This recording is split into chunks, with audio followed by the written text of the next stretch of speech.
friends. Welcome to Interviews, Voices of Our Herbal Elders. This is my opportunity to talk to some of my dearest friends, people who have not only influenced my herbal work, but also have had a major influence on the revitalization of American herbalism.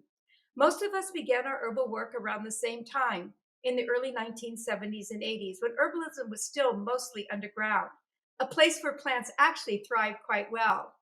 I love hearing people tell their herbal stories of how they began their herbal work, who and what inspired them, their favorite plant and healing stories. And I felt that others would be interested in hearing them as well.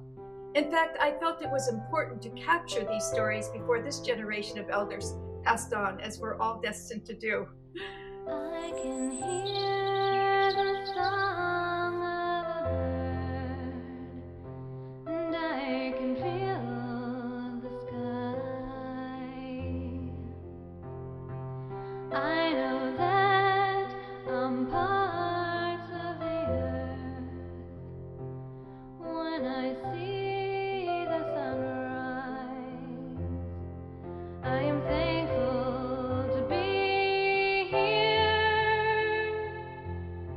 I am thankful. My welcome guest today is Sara Katz. Sara is not only one of my oldest, dearest friends, she's also one of the people I admire most in life. Why? Well, because she's amazingly brilliant, creative, hardworking, good-hearted, and above all, one of the most generous and humble people I know. I know I kind of get tears when I talk about Sara. I think of Sara a little bit like Wonder Woman dressed down, but when no one's looking, she puts her cape on and flies. Sara's the woman in the background doing all the work while others are bowing and taking credit. But there's a lot of credit we can give to Sara. She's the co-founder of the internationally known herbal products company, Herb Pharm, which was one of the companies that really established the quality and integrity of herbal business.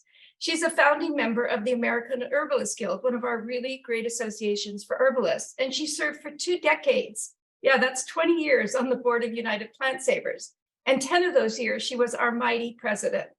She has served on numerous local and national boards, including that of the American Herbal Products Association. Sara has organized multiple herbal conferences and events throughout the United States, including 4 amazingly successful United Plant Savers conferences, which were fundraisers for UPS in its early days. She's lived for 45 years in the mountains of Southern Oregon, where she continues to serve on the board of Herb Pharm. I might also add that Sara is a proud member of the Garlic Queens, a secret society of older, still very juicy, garlic-loving herbalists. Sara, thank you so much for joining me today. It's really a joy to just be able to sit and chat with you like this. Thank you. It's such an honor and pleasure. Thank you for inviting me, Rosemary. I'm thrilled to participate. Yeah, so I know your move to the mountains of Oregon was instrumental in both your development as a person and an herbalist. Can you share what prompted you to move to Oregon and how that may have affected your herbal and life journey? Yeah, so I grew up in Florida, which was a bit of a concrete jungle, and I didn't grow up in a family that appreciated plants very much at all. But there was some, I think, which is true for so many of our generation, an inner voice that just yearned for the wild, the call of the wild. And I looking back on my earlier life, I realized that every opportunity I had to be somewhere that was filled with nature and plants called me, and that's where I went. And so after I, did my college education and early crazy running around time, and I decided I needed to find a career, I decided to be a chiropractor. It was my choice to please my father to do some kind of profession and still be in the healing arts, because that's what I was called to, was the world of natural healing, which was just flowering around us at the time. Yeah. So I feel so fortunate to have grown up in that garden and been called to it. So I moved to Portland, partly to get as far away from Florida as I could. It was always a manifest destiny for me for over a decade. The green wilds of Oregon called to my heart. So when a high school friend actually was in chiropractic college and told me I would love it there, I hopped on a Greyhound bus and I rode across the country and woke up in Portland. And I have to say, there was this homecoming feeling when I got off that bus in downtown Portland. People were so friendly, the air just smelled right, and that's where I found my home. So I went to chiropractic college for 2 years, and while I was there, I realized that actually this doesn't work for me. I don't want to be in a little cubicle. As much as I like the idea of helping people with their health care, being in a little closed up cubicle was not really where I wanted to be. And in that group of chiropractic students, there was a fellow there named Herb Pharm who started the New England School of Acupuncture. Do you remember Ernie? Yes, I do. Quite a character. And he decided to start a naturopathic college based on herbal medicine. Yeah. And he enlisted Dr. John Christopher, who was one of our elders at the time. Yeah. And so I joined this group of very visionary and audacious little group of chiropractors and herbalists. And Ed Smith, he moved out from Boston to be part of this project Wow. to start this naturopathic college. So that's how I met Ed and herbs and got called into this herbal path. And that was it. We actually did start a naturopathic college. It opened up as the Pacific College of Naturopathic Medicine, which is a little lost chapter in naturopathic history. Yeah. It went on for 2 or 3 years. It actually, our first school was in Montevideo. I remember that. Yeah, just down the road from where I was living. That's right. That's right. It was an old building, and we started the school there. And so around that time, Ed and I have been working on this project together for about 4 years, and we connected, and we decided that we were sort of done with the administrating and meetings and all that it took to do that college.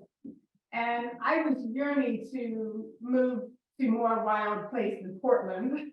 So we did sort of a methodical look at where we could move to be somewhere where nature was everywhere. And it was also away from nuclear power plants and all that big concerns of the day. And we ended up in Southern Oregon. Wow. And that was it. Ed was doing a lot of teaching. I had quit chiropractic school at that point because I was going to then go to the naturopathic school and become a naturopath and work with women's health care. But I got diverted from that because once I started experiencing plants and the color of the plants, that fascinated me more than anything. It just spoke to me. I just loved being out with the plants, touching them, smelling them, collecting them, gardening, all of it. So we moved to Southern Oregon and to Williams. And actually that little story is a little interesting because at that point, Ed was doing a lot of teaching. He was coming down to California School of Herbal Studies and teaching. And he did a class in Ashland. It was part of our quest to check out this area, actually. Okay. And in that class, we said, there's a big place around here that would be, a great place to live. And someone said, you should go to Williams. There's a lot of herbalists there. So we got in the car and drove across the valley from Ashland over to Williams. And we went into the general store and we said, where are the herbalists? And they said, oh, just down the road on Tetherow Road, there's the Southwest Oregon Herb Association. So we drove down there and there was this group of herbalists, and they were amazing people growing beautiful plants. Gabriel Howard was part of that group, wonderful Gabriel. And so we moved here, and that was it. I mean, we just, every day was a new adventure and a new wonder and a new plant. The rest is history, right? It's so interesting, Sarah. All these years I've known you, I'm really hearing new things in the story. And whenever I think of the Applegate, I always said it was you and Ed who made it such an herbal mecca, right? Because it really is one of the meccas of herbalism in the country. There's just, I think there's an herbalist there in like every half mile, or maybe even more. There's just so many. But I didn't realize that there was already a group of herbalists before you arrived there. Yeah, there were amazing herbalists doing incredible experiments with plants. And then, of course, Gabriel, he had 7 herb gardens, mandala herb gardens going on at any one time. His father lived here, he had a home, but he was still a little bit homeless. So he ended up staying with us for quite a a lot of the time. He lived with us.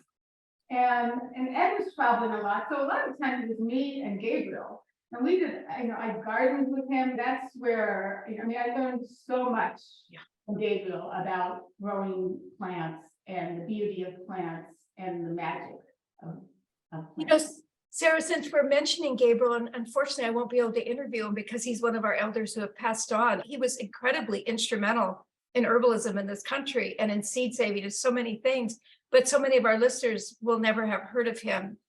Right. Do you mind just sharing just a little bit about Gabriel and the great work he's done? Yeah, I would love to. Yeah. A lot of people describe Gabriel, and I think it's so true, as a plant with two legs. He had a magic way with plants, such a leader and he taught a lot of people. He inspired so many people. And I think he was a lot of what lit the fire in Southern Oregon with so many people and drew them here. And for us, he gave us our first echinacea plants. He started them from seed. And in a time when echinacea wasn't even being grown in this country, he introduced a lot of the cultivation of a lot of medicinal herbs that weren't really being grown very, very well. Plus, his gardens were incredibly beautiful. They were always full of flowers and mandalas. He just was a magical gardener. The weather in Southern Oregon, which is very corrupt, didn't agree with him that well, so he moved down to Southern Mexico. Yeah. And started a center down there. And a lot of people flocked down there to work with him. He was a fountain of knowledge. Yeah. And I don't think any of it got written down. It didn't. That's the thing. That's true.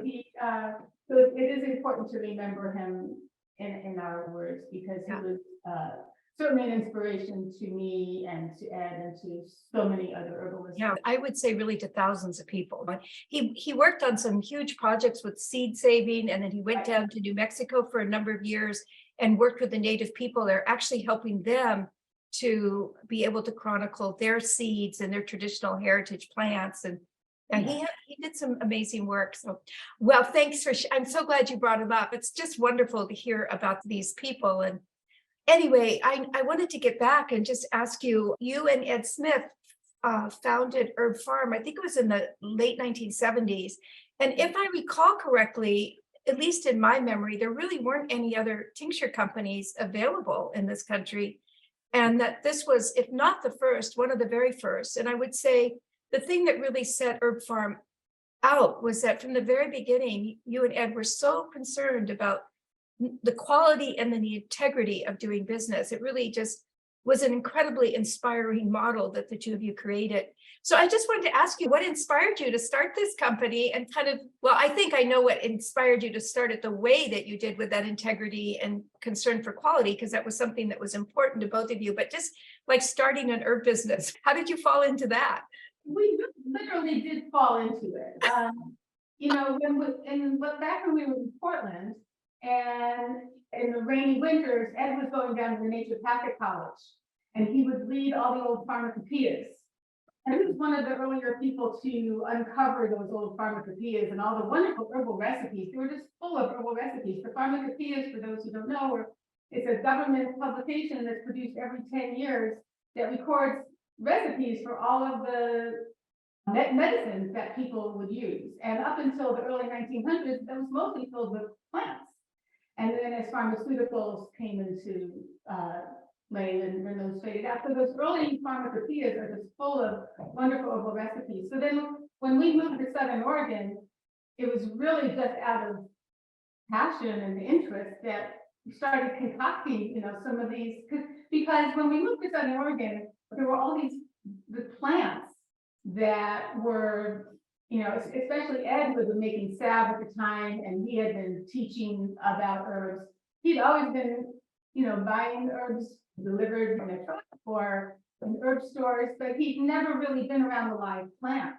So that was such an inspiration. So we started tincturing everything that we could find, just out of passion, as people do. And then when Ed would teach, he would take some of these as examples on the road with him just to show people, this is what an echinacea tincture is like, this is what plantain tincture is like. And then people wanted them. So he came home and we started, we went from pint jars to quart jars to gallon jars. And he would take them back on the road with him, and he had a little, like a Jeep, and he would open up the back of the Jeep, and like the old medicine shows of old, really, and he would share, these medicines. So it literally grew very organically out of people wanting them and us enjoying making them, loving, making the extract, being with the plants. It was pure joy, really, that drove the whole thing. That's so awesome, Sarah. I love hearing those stories. I remember one time I used to bring the herb school. There'd be like 35 students. We'd put them on our bus, that beautiful little bus that we used to drive around and do these wonderful trips all around the United States. And I remember we would always come up several times. We would bring them up to Herb Pharm. And one of the early trips, I remember you were still running the business out of your home. You'd start it in your home, and then at that point, you'd taken the garage and converted it. And we were all so impressed with the big bats and stuff in the garage, but it was so incredible to see. And I think at that time, you'd finally gotten like a couple of helpers to go out and help you harvest the plants and dry them and stuff. Yeah, we had the business was in our house for at least 10 years. And at the time that we finally built a building and decided we had a business and we needed to get it out of the house, plus our neighbors were starting to get a little concerned about, we had 10 people coming to work in our 2,000 square foot house that we also were living in during that time. Yeah, we had barrels of herbs in our bedroom. Yeah, it was our life, as it is for every herbalist, right? Yeah, so true. Yeah, so we had the honor of working together at United Plant Savers during those first few years when it was just being initiated. But I know for both of us, those were really very special times. And you were also president of the organization for over 10 years. And again, those were the really formative years, and it took a lot of work to just even get this organization formed. And so I just was wondering if you would just share a little bit about your role, how you feel the role of UPS has served in American herbalism, and any stories about those days that you want to share. If there's a story or two that pops up about those early days with UPS. Yeah, I think it was in the early 90s, and you and some herbalists had gotten together at the International Herb Symposium and were just, recognizing this issue of the lessening populations of wild medicinal plants. And and decided to do something about it. And so, that's where United Plant Savers, I think the generation of the ideas started. But back in Oregon, and of course we didn't have internet in those days, so communication was a little bit less instant. But meanwhile, simultaneously, while you were noticing on the East Coast, the shrinking populations of wild plants when you go out and look for them, at Herb Pharm, we were about 12 years into, maybe almost, about 15 years into our business by then. And we were noticing, because we were getting golden seal and black cohosh and blue cohosh and felonious and all those wonderful herbs from wonderful pickers, the individuals. We never did buy them from the big wholesalers. Oh, awesome. And even those people who were going out, they were having trouble finding the plants. They were getting smaller, and of course that was reflected in skyrocketing prices, which is appropriate, but that was also reflecting the shrinking populations. When we heard about this group that was starting to take action about that, of course we jumped on board because we saw from our perspective the problem was really clear. I think Richo Czech, who was running our manufacturing at the time, who was making, in charge of the making of the extracts, and he was also the one who was buying the extracts.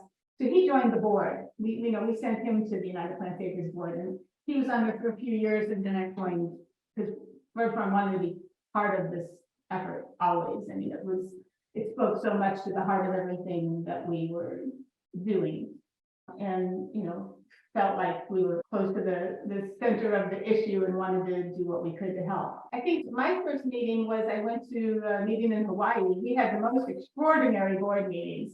It was very easy to join that board because it was just so much fun. Right.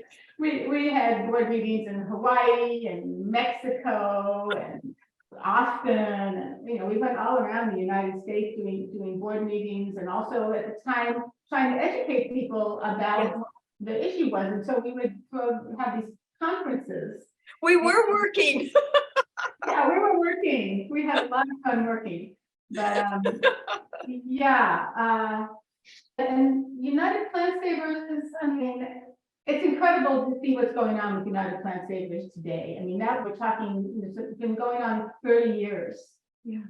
It's really amazing to see how that organization has touched the heart of so many herbalists.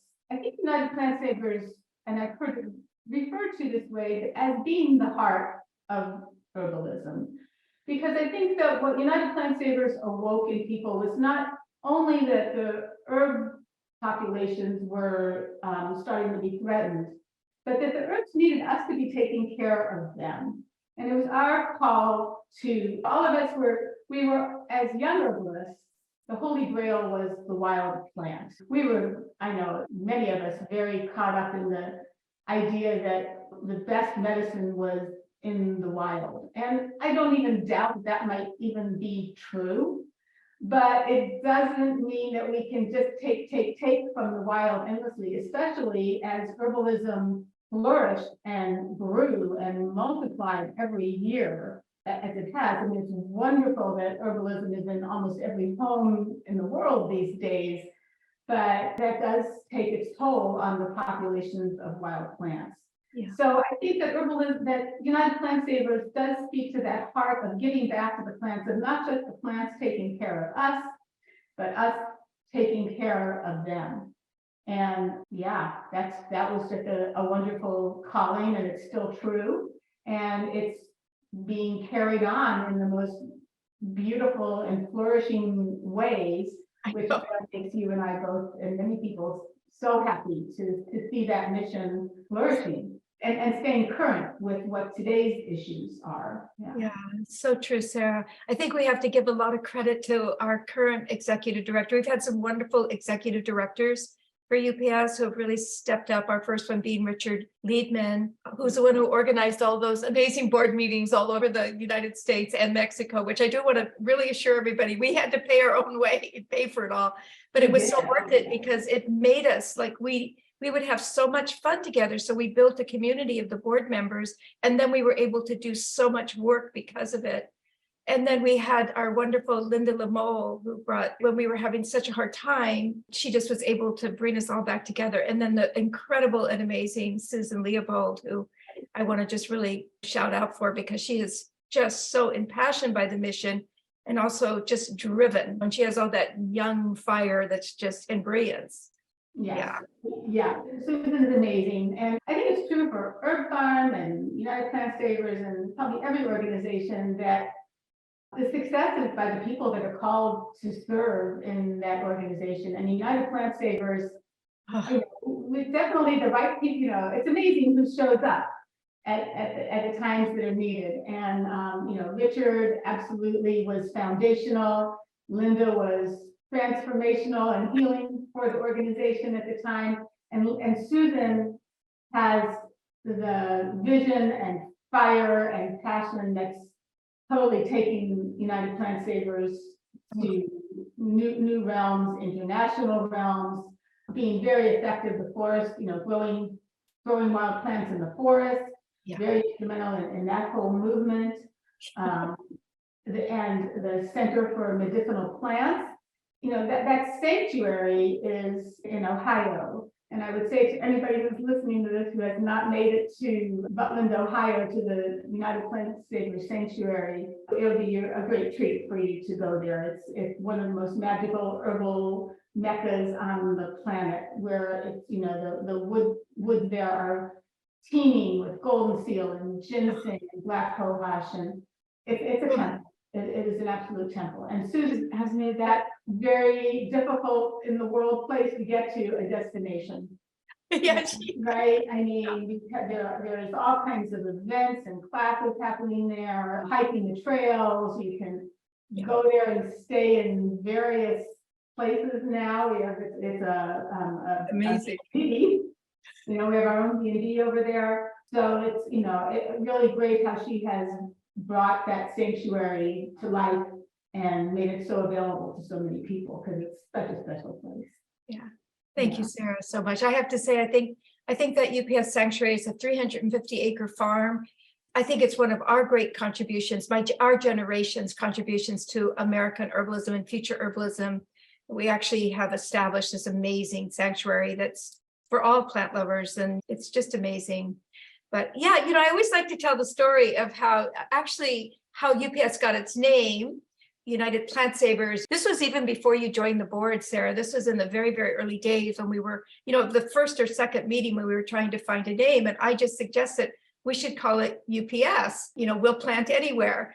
But it was based on, and I told the story then, that in the early days when you and Ed used to go around to the herb conferences, you would have that display, you had mentioned it, where you'd show us what store-bought, poorly dried, poorly harvested echinacea or chickweed or anything looked like. You'd have a little display, and then you would show us what it looks like when you're really growing high quality. And I remember this statement that you guys made. It was, we're all like a bunch of UPS herbalists. We think the plants grow on the UPS truck, they arrive on it, and they're shipped out on it. When you used to say that, it was like it was addressing this really big issue about herb quality, which was a big issue for our generation, right? The current issues were not really about that. They were about, the survival of these plants.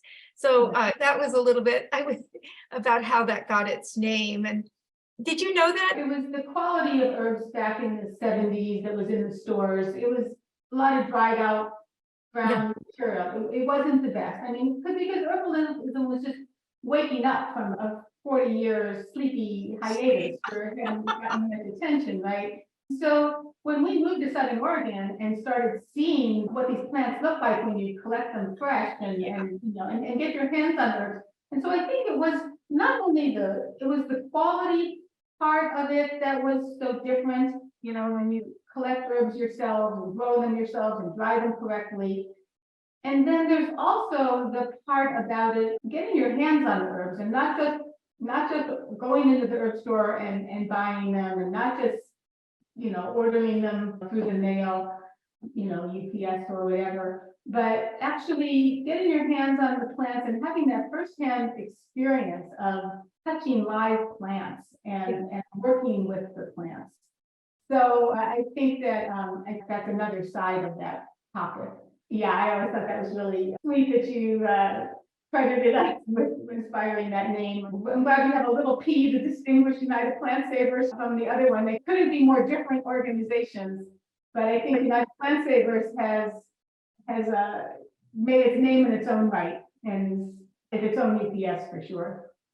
There's been a few times when the different board members have wanted to change the name because they say it sounds like much too like, tree huggers or whatever. And I always say, well, we are tree huggers, but I've always argued to keep the name because it was named for a reason, It really, I think that when people know that reason, it kind of really gives it meaning.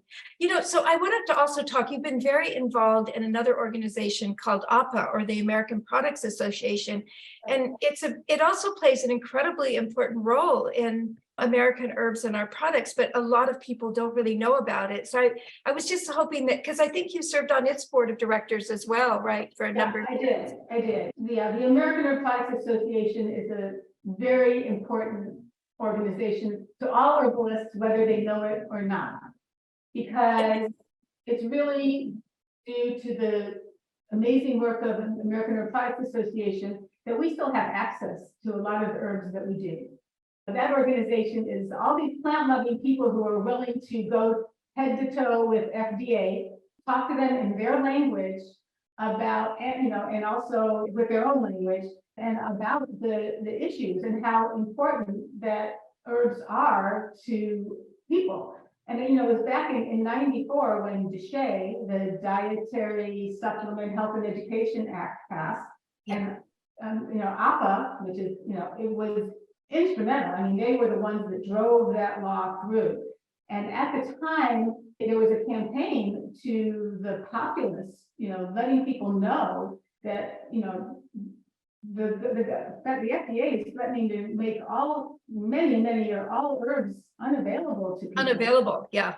I don't think people really remember what DSHA was about, DSHA. Yeah, And it so was really serious. And so, the amazing people at APA, they passed the Dietary Supplement Health and Education Act, which enshrined that herbs are available to people. And what I wanted to say though is that they did a writing campaign, and what I heard was more people voted Yes. about that than any other Any issue other thing. that day, Yeah. which really showed the FDA how important it is to people to have access to their own health care, Yeah. medicinal plants that have served humans for up until that day, I mean, always and into the future.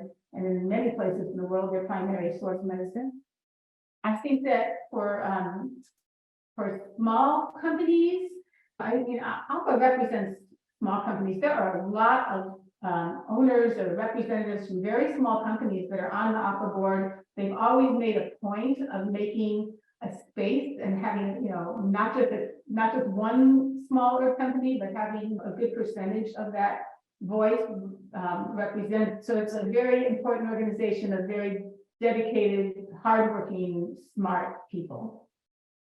Yeah, thank you, honey. I feel the same, and also we were so fortunate on the board of United Plant Savers. We had Michael McGuffin, who is also the president of APA. And I don't think I've ever really known anyone who has, given his entire life to making sure that herbs remain available. He's just another remarkable individual. I'm going to have to interview him for this series. Yeah, and Michael is amazing. And he's one of those people that can put on a suit and talk to anybody in the government and go on 60 Minutes. And at the same time, there's nothing I think that makes him prouder than the empty lot across the street from his house in Santa Monica, where he started a garden. A community garden, yeah. Yeah, community garden. And I mean, he would always come to the Plant Savers board meetings, with plants and produce from his garden.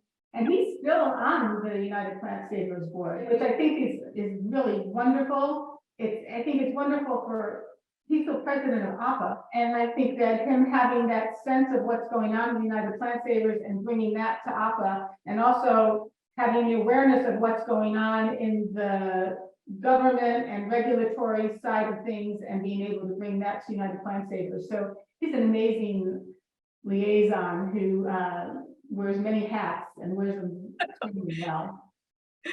That's so true. I'm laughing because I always used to tease him. I used to say that he joined United Plant Savers in the very beginning. I'm talking about, this was the early 90s, right?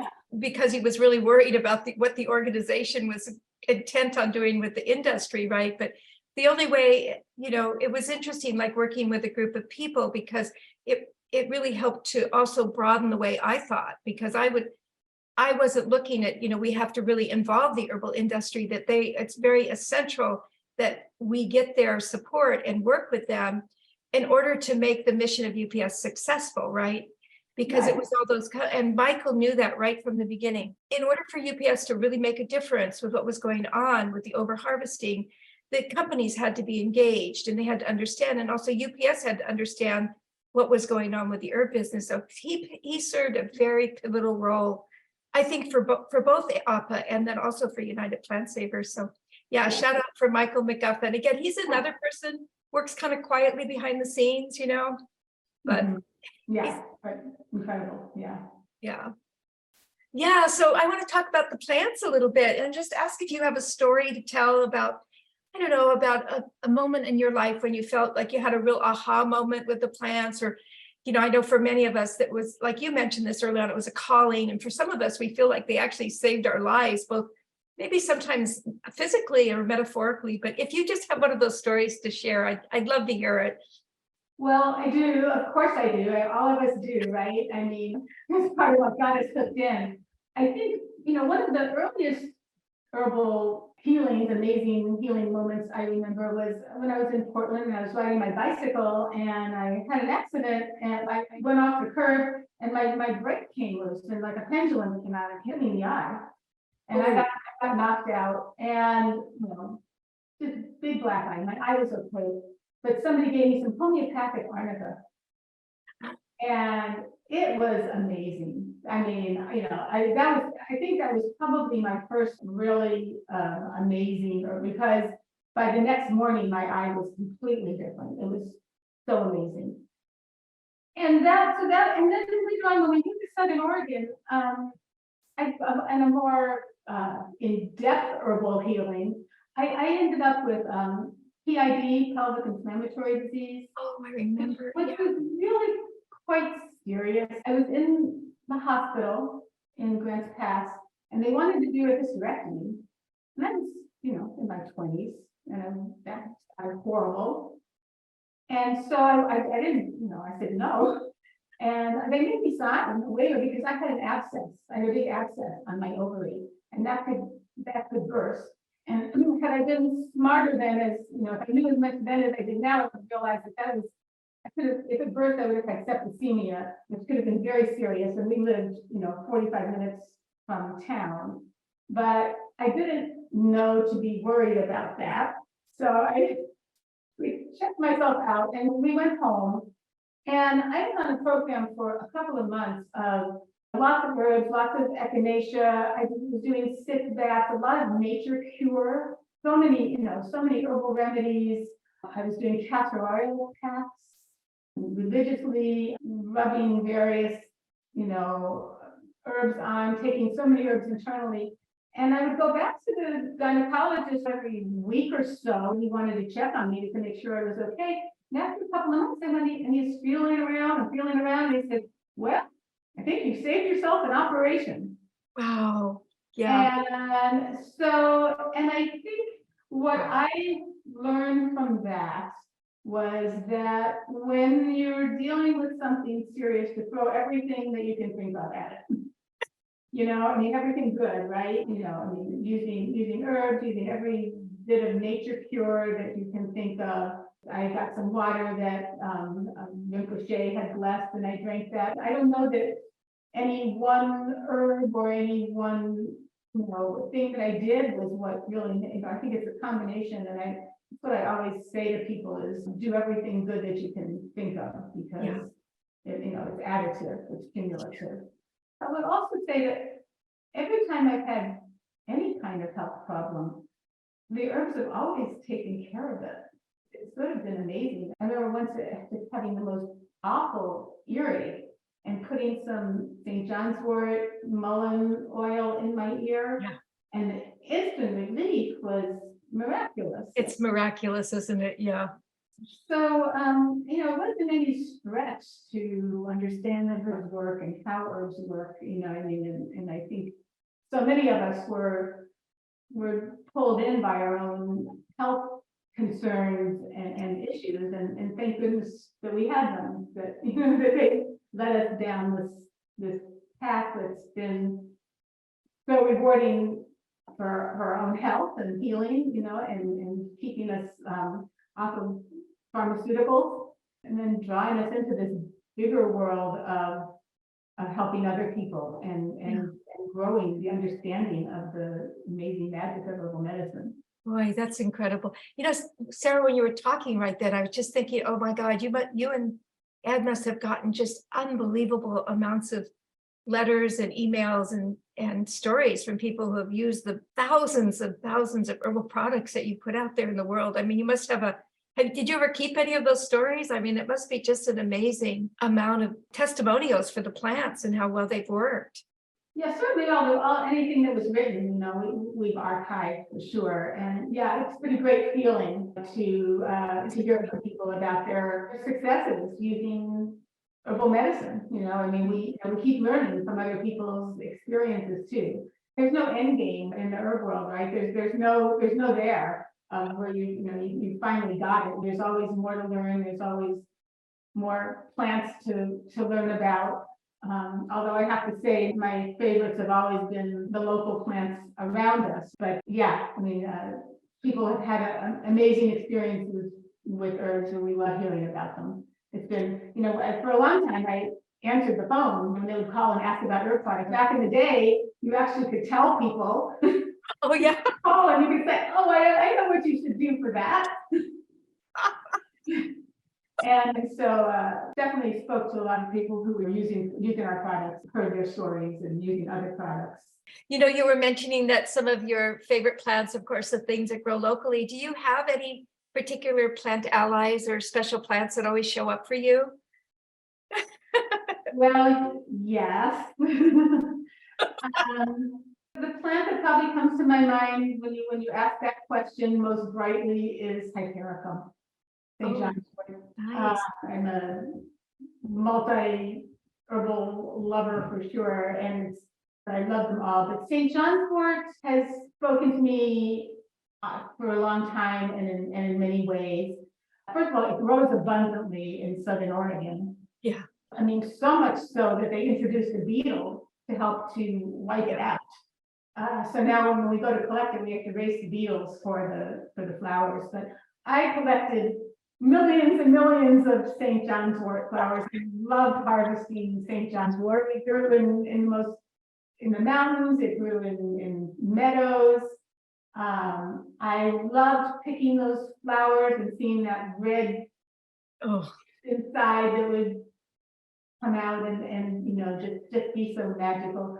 And the flowers are so beautiful with those little cute little stamens, all those sparkly little stamens that stand up, holding those little leaves with their little perforations. That's why it's called Hypericum perforatum. We all know that. We hold those little leaves to the light and see the light come through. It's so magical. So those are on a morphological level, but then as far as its medicinal properties, you know, for pain, or say for that earache, I mean, I would never go anywhere without having my St. John's wort oil with me. You know, I have a wonderful little St. John's wort anecdote was Ed and I were in Thailand, and he had banged into something, and there's a kind of a bad bruise, and he had put St. John's wort oil on his bruise. And then, you know, and was doing it for several days. And we noticed that he was out in the sun, and he got burned one day. He was out in the sun too much. But the place where he put the St. John's wort oil did not burn. So it's also a wonderful sun protector. Yeah. So we learned that about it, which is interesting too, because they say that if cows eat St. John's wort in the field, their hair sometimes will fall out. There's a phototoxicity. But on humans, it seems to be photoprotective. You love St. John's. I mean, I love every plant I've ever touched. So that's one that comes to mind.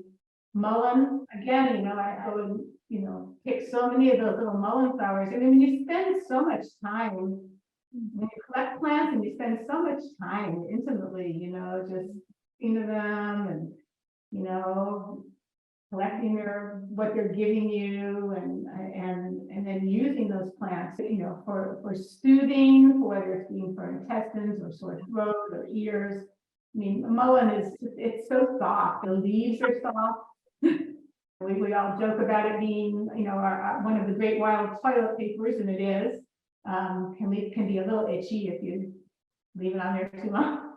But yeah, I do love mullein. But yeah, I collected a lot of wild plants. Another plant that I love a lot, and again, because I collected a lot of it, is milk thistle. Oh, wow. Yeah, milk thistle grows on the Oregon coast.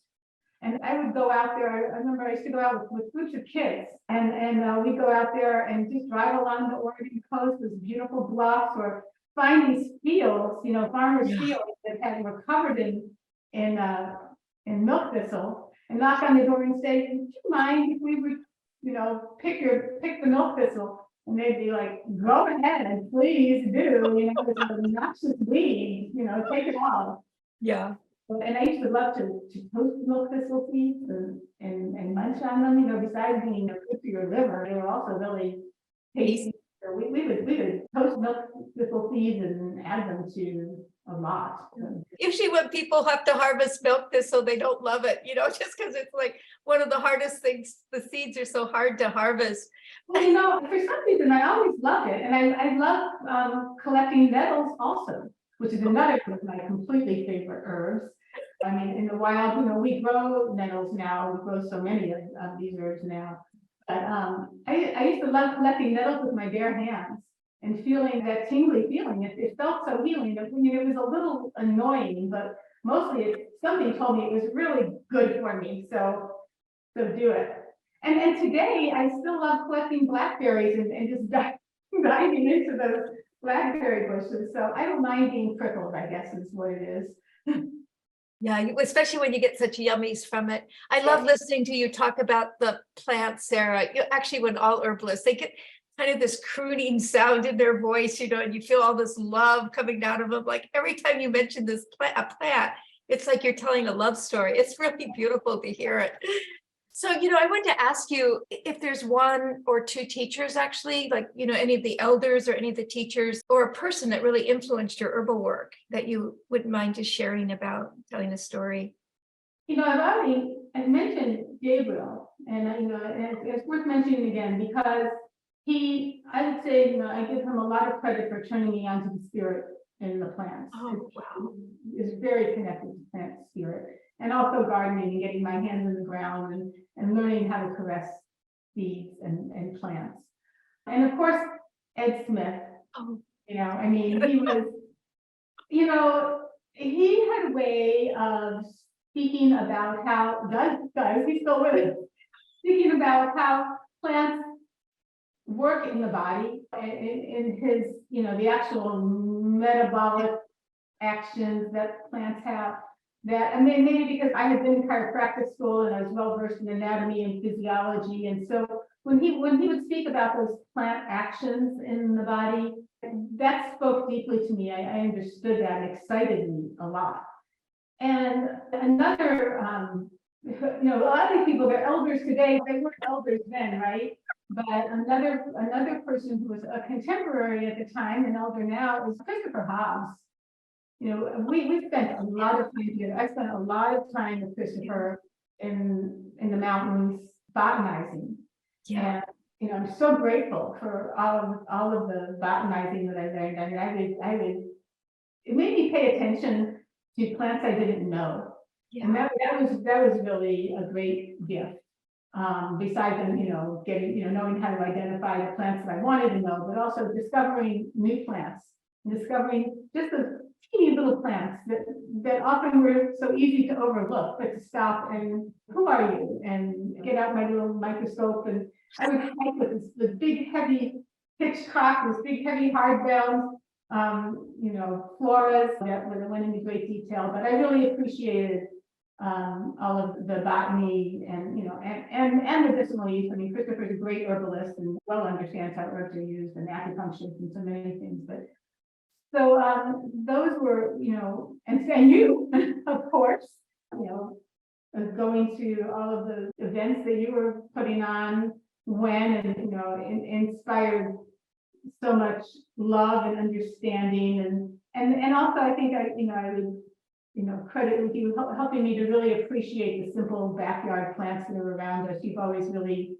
pointed out the value. It's such a temptation to look for the exotic and the next discovered herb, and where we have such abundance around us already, we really barely need another plant other than what we already have around us. And who else is Cascade? Oh, Cascade Anderson Geller. I met Cascade quite early on when I was living in Portland, and at that time the first herbalist I knew was Ed, and he was fascinating. He knew so much, and I took it all in. And I remember then when I met Cascade, and I was like, oh, there's a whole other way to look at herbs. She had such contradictory, complementary contradictory ideas, yeah, she did. Really opened my mind to so much, but it's especially that there are lots of different ways to look at herbs and a lot of different approaches, and that they're all valid. We're all different, the herbs are all different, and there's just, pay attention to a lot of different herbalists. Thank you so much. You've just, it's so nice to hear these names like Gabriel and Cascade or these elders who, as you really so wisely pointed out, we were all just young together. We were meeting each other when we were in our 20s, and kind of growing up together. But I think just even when I think about them and the importance of like capturing these stories, because, so many of our contemporaries have passed on, and I know as we're at that age, whereas we're getting older, we're in our 70s and 80s, and we'll just see more of that. So just having, I just feel like putting this collection together of just these herbal stories. And of course, many of these people have written books. Cascade didn't write a book, but her family, her husband and children have collected, and Beth, our good friend Beth, have collected all of her teachings, really, that were written, and a lot of her lectures, and are actually creating a book, which will be such a great gift for, anybody interested in plants. And, as you mentioned, even more than just plants, it was her wise way of being in the world. Such a powerful teaching for so many people. And yeah, it's really good. I'm excited about that book project. Yeah, it'd be so good. So, yeah, we're sort of coming to the end of our time, but I had a couple more things. I know when all of us were first starting our herbal work in the 1970s and 1980s, and we look back, and it was such an exciting, creative, just vibrant time for us. But there was also a lot of challenges that we were facing as herbalists, just things that we mentioned, some like, getting good quality plants, for instance. So do you mind, what did you find was really challenging when you were first starting your herbal work? What were the challenges that were kind of facing herbalists at that time, or you personally, whichever? I think I wasn't aware of the challenges at the time. It all seemed like such a blessing and a gift that at the time, I don't think, it was a time of discovery and passion and amazement. So when I look back on it more, I look at now, I can realize that we were challenged we weren't as connected as we are now in a lot of ways, So we had to travel a little further to find each other and to get the teachings. There wasn't the abundance of information available, online, the huge amount of books. But, there was something also very simple and unchallenging about that smaller world, having the John Lust herb book and Greaves and, a few books that we did have, and the people that we did know that we paid so much attention to.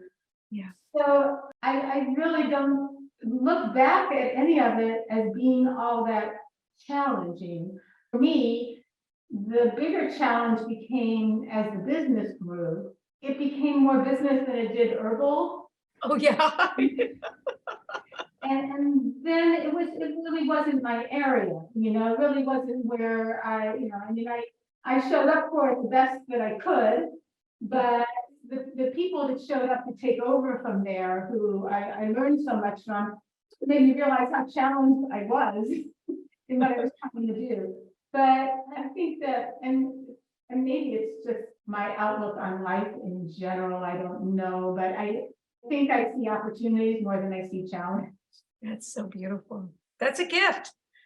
Yeah, it has been a gift. I see this whole journey as a life gift, and I'm just overwhelmed with gratitude for the path that has chosen me, and that I was lucky enough to walk on. Maybe for herbalists today, they might have challenges that are certainly different than what we face. Again, I think that there are opportunities as much as there are challenges. Some of the herbs that we thought were in great abundance, like false unicorn root, which a lot of herbalists use to help women who are pregnant and childbirth, and we don't use that today. So there's a challenge in finding new herbs, but it's also an opportunity because there are so many wonderful herbs that are out there, and so much research that is going on into herbs. I would say some of the challenges for today is how overwhelming the amount of information is. And again, it's opportunity, but it's challenge. Really challenging, yeah. For us, we glommed on to whatever we could get, and we just milked it for everything we could, because it was all so wonderful and juicy. So it is a different time today. So many plants to choose from too. I think it's, we were probably concentrating on 20 or 30 plants, that we paid attention to and that we worked with and we learned to use. And today, there's hundreds of plants out there, and it's fabulous. It's stimulating, and it's confusing.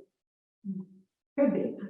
So it's a lot to sort out, and yeah, and then there's such a richness of teachings out there today too. I mean, it's you can get lost in it all. It's wonderful. It's a wonderful place to get lost. I love just listening to you talk, Sarah, because everything that could be challenging for some people, you look at it and you identify it, but you immediately change it into that blessing again, and how fortunate for all of us, really all of us who love herbs, that you and Ed created such an incredible business, and that you've just really devoted your life and done so much for herbs and herbalism, really. I mean, we only touched on a very small amount of what you've done, but it's really been remarkable, both I think on a national and very local level. Like, you're very an active part of your local community, and nationally, but internationally as well. You've had such an impact.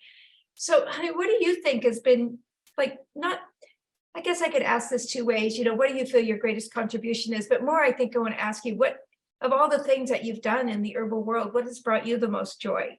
What are you just, happiest about that you've accomplished in all these years? Oh, that's a good question. Well, I would say, the most rewarding part for me has been the work with United Plant Savers. Herb Pharm was fun because we were making medicines and talking to people and seeing how people were benefiting from using herbal medicines. I loved all of that part. But getting called into the nonprofit part of the herb world, you don't have those business concerns. Yeah. Different business concerns, because it still is, it still is a business. You still need to raise funds. But the pure dedication of everybody who was involved with United Plant Savers was so incredibly inspiring. And I want to add to your point that you were mentioning how when we had all of our fabulous board meetings, they were all on our own dime. That I want people who support United Plant Savers, it's really one of the best organizations you can support, where every dollar does go towards the work. I think that what's most rewarding to me at this juncture is to look both at Herb Pharm and United Plant Savers and see how the work that we put in is being carried on, how the original visions are still being taken forth and expanded and brought current and touching more people than ever before. And so it's very rewarding to me in these gold and silver years to look back at that, and to feel glad to still be part of both of those organizations as well. Not having to run them, but to cheer them on and support them. And I'm really grateful for this time of life and for the great people that have shown up. I think it's just so important to appreciate the people that have shown up along the way in both of these journeys, and who have taken these visions and decided to make them their own, and are caught up in the spirit and the magic of the plant world. It's really very gratifying at this juncture to be more in the background and still feel like I can poke a little bit here and there and add my little bit of help where it's needed. I appreciate also that I can still feel a little bit of use in both of those places. Still a lot of use. So you're involved a lot more than you know. Well, yeah, thank you so much, Sarah. It's just so wonderful to just spend this time with you. And even I think I've known you for like over 40 years, maybe 45 years, maybe 50 years. I mean, I can't remember the very first time, but I think it is actually been over 50 years. But I still learned so much listening to you. And there's parts of that story that, especially when you first went to Oregon, that was so nice to hear. So thank you so much for all the work you've done for plants and for plant lovers, and really for all the incredible medicines. I mean, someday you and Ed should figure out how many gallons and gallons of herbal medicine you have sent out into the world. And also, one thing I think it's important to really state is that very early on, both of you decided to be growing a lot of the medicines that you are using in your products. So the gardens at Herb Pharm and the incredible herb gardeners and farmers that you've supported, we didn't even touch on that, but you help so many herb farmers really get going with their farming work to provide incredibly organic plants for this country. So I really want to thank you so much for all that you've done, and just mostly for being one of my dear friends. I love you so much. Thank you. Thank you, Rosemary. This has been so special, and I'm so honored to be part of this and to have this time with you has been extremely special and always will be. I am thankful to be